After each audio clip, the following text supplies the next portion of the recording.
Nah, sekarang bagaimana jika membuat bentuk pasif dari verba mekan dan mei? Hal ini yang juga seringkali mengecoh para peserta yang saya ampu. Kita lihat contoh pertama dulu. Ada kalimat Lili memindahkan barang-barangnya ke apartemennya. Kita cek bahwa subjeknya adalah Lili dan Lili merupakan orang ketiga tunggal. Verba yang ada di sini adalah memindahkan. Jadi kata dasarnya adalah pindah, lalu ditambah imbuhan mekan menjadi memindahkan. Untuk kalimat yang kedua adalah Jena menciumi anaknya yang masih bayi. Subjek di sini adalah Jena, orang ketiga tunggal dengan kata kerja menciumi.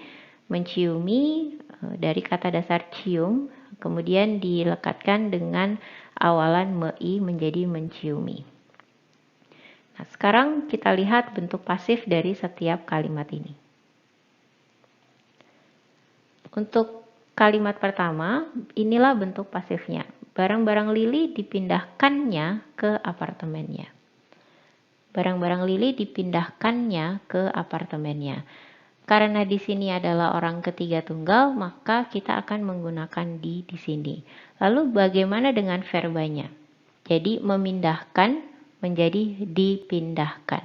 Nah, jadi me ini berubah menjadi di dan pindah kembali ke kata dasarnya yaitu pindah, dan kan yang ada di sini tetap muncul di bentuk pasif.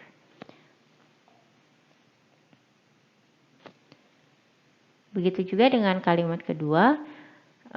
Di sini anak Jena yang masih bayi diciuminya.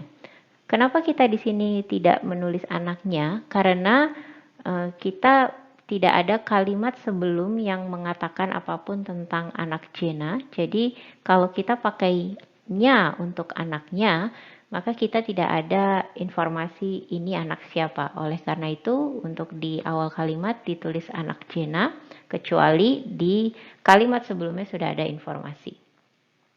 Anak Jena yang masih bayi diciuminya. Kita lihat verbanya adalah menciumi di kalimat aktif, maka karena ini orang ketiga tunggal, verba di kalimat pasif menjadi diciumi. Dan harus diingat, i yang ada di sini harus tetap ditulis di bentuk pasifnya.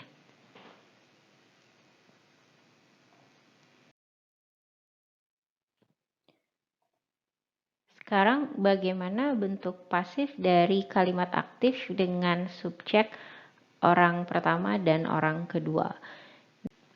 Ada kalimat pertama yaitu kami memindahkan barang-barang ke apartemen. Kita cek subjeknya adalah kami yang merupakan orang pertama jamak. Di sini ada verba memindahkan, jadi kita cek dulu kata dasar dari memindahkan adalah pindah. Nah, jadi karena kita tahu bahwa subjeknya adalah orang pertama, maka bentuk pasifnya tidak perlu kita lihat bagaimana bentuk pasifnya. Barang-barang kami pindahkan ke apartemen. Barang-barang kami pindahkan ke apartemen. Nah, untuk verba memindahkan yang ada di kalimat aktif ini berubah menjadi pindahkan, ya. Jadi walaupun di awalan di tidak muncul di sini, tetapi akhiran kan harus tetap muncul di bentuk pasifnya. Kemudian kita lihat contoh yang kedua dengan subjek kalian yang merupakan orang kedua jamak. Kalian sering menciumi anak kalian yang bernama Brenda. Subjeknya kalian, lalu ada adverbia kekerapan sering di sini, dan ada verba menciumi dengan objek anak kalian yang bernama Brenda. Oke, jadi bentuk pasifnya seperti ini. Anak kalian yang bernama Brenda, ini objeknya, objek muncul di awal. Anak kalian yang bernama Brenda sering kalian ciumi. Ingat, adverbia selalu muncul di posisi ini, di posisi setelah kata atau frasa yang pertama dan sebelum verba. Anak kalian yang bernama Brenda sering kalian ciumi. Dari kata menciumi yang ada di kalimat aktif, kata itu akan ditulis ciumi di bentuk pasifnya. Meskipun tidak ada di, akhiran i tetap dimunculkan di bentuk pasifnya.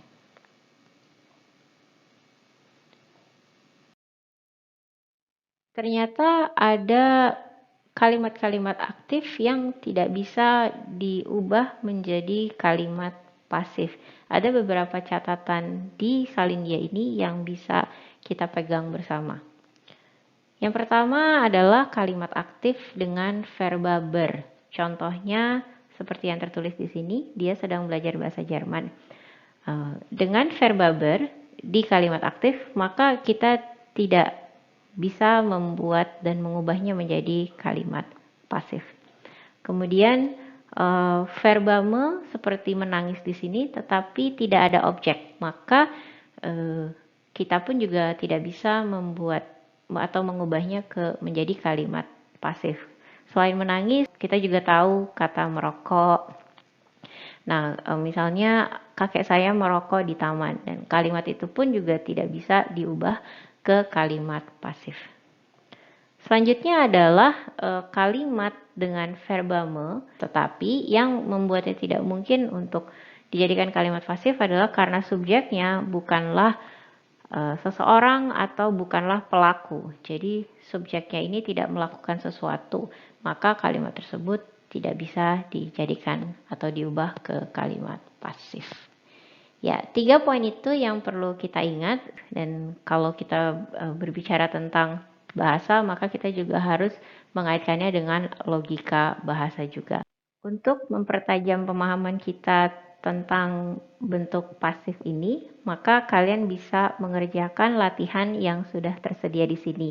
Ada 5 soal yang disediakan dan kalian bisa membuat kalimat pasif dari kalimat-kalimat aktif ini dan tuliskan jawaban kalian di kolom komentar. Saya akan membaca dan mengoreksinya jika perlu, dan kita bisa berkomunikasi di kolom komentar juga. Sekian video kali ini, terima kasih sudah menonton, semoga video ini bermanfaat dan sampai jumpa di video selanjutnya. Dadah!